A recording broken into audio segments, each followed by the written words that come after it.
Hi guys, welcome back. After the, I guess, interest in the first video I did about the 9/11 story, people have said, have you got any other stories? So I've got, number one, I've got loads of stories.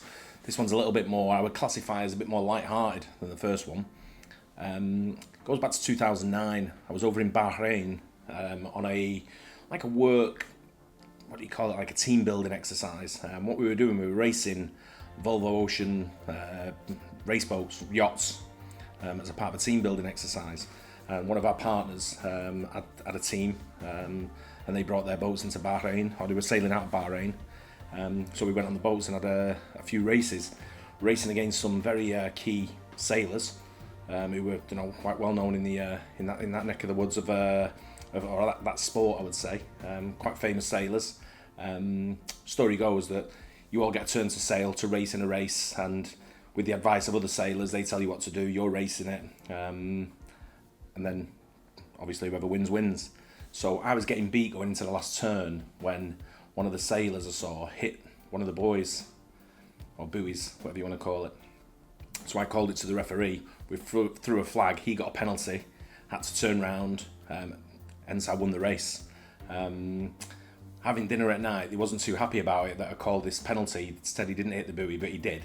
The referee seen it, all got sort of like played down. But as I got to know the sailors sort of thing, having a chat with them all at dinner, one of them said, "What are you doing tomorrow then?" So I said, "I'm going back to Dubai." So they said, "Why don't you sail with us to Dubai instead?" So I said, "How long does it take?" And you're on like a Volvo Ocean, Volvo 40, I think they're called the 40 series, can't remember what they're called, that Volvo Ocean race boat. And I said, "How long will that take from Bahrain to Dubai?" And they said, "About 4 days." So I went, 3 or 4 days. I said, "Nah, not on a boat." I said, "I'm 45 minutes on a flight." I said, "That'll do me, just going on a flight." All night they were saying, "Come on, it'd be a great adventure for you." And I was really contemplating it. I'm like, "Shall I go 4 days on this boat? There's no toilets or anything like that. It's a bucket and chuck it type sort of like scenario. You're working the whole situation. Couple of sleeping, couple of sort of like on watch and all this sort of like sailing across the waters." It was heading to Dubai to pick up a race. I think it was the Dubai Oman Sail race or something like that it was called.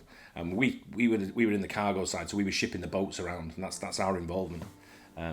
Anyway, so I get up the next day. They're still mithering me in the hotel at breakfast. "Come with us," and I said, "Listen, I've got a flight today." I said, "I'm just going to jump on a flight." I said, "I'll see you back in Dubai." Anyway, I fly to Dubai. They sail. I get to Dubai, sorting out all the arrivals of all the boats that are coming in, ready for the sail, ready for the event, with a team of us. And then what happens is this team doesn't show up. They never arrived. So we're trying to get hold of them, can't get hold of any of them, and it's kind of a bit worrying at the time. But we just not hearing anything back. Anyway, about probably a day later or a few hours later, we get word that the boat had sailed into Iranian waters and they'd been detained by the Iranian Navy. So the crew had been taken from the boat, obviously into land, into Iran, and detained for sailing into Iranian waters under the suspicion of spying or something along them lines. This is what we're being told. In my mind, I'm thinking, thank God I didn't get on that boat, because it could have been me in Iran at the moment. And anyway, the word comes out that the British press don't release anything because it's under a thing where you can't talk about it. This story didn't break for 2 weeks. By this time now, the sailors were all in communication with us, the families were in communication, so we knew what was going on. We knew they were safe, but they were in Iran. Anyway, to finish off the story, pretty straight ending.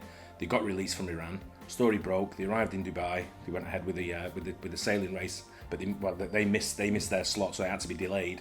And they went ahead with the race in the end. But yeah, it was 4 guys, all from Britain. Excuse me, all from Britain, who were detained in Iran back in 2009, asking me to get on the boat. I didn't. I declined, gladly so, and the rest of them were detained in Iran.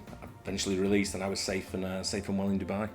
So a little bit of a story there. That's I kind of escaped capture in Iran. Although I think the Iranian authorities, having probably held me there for 2 or 3 hours, would have said, "Get him out of it." That's it. Hope you enjoyed that. Cheers.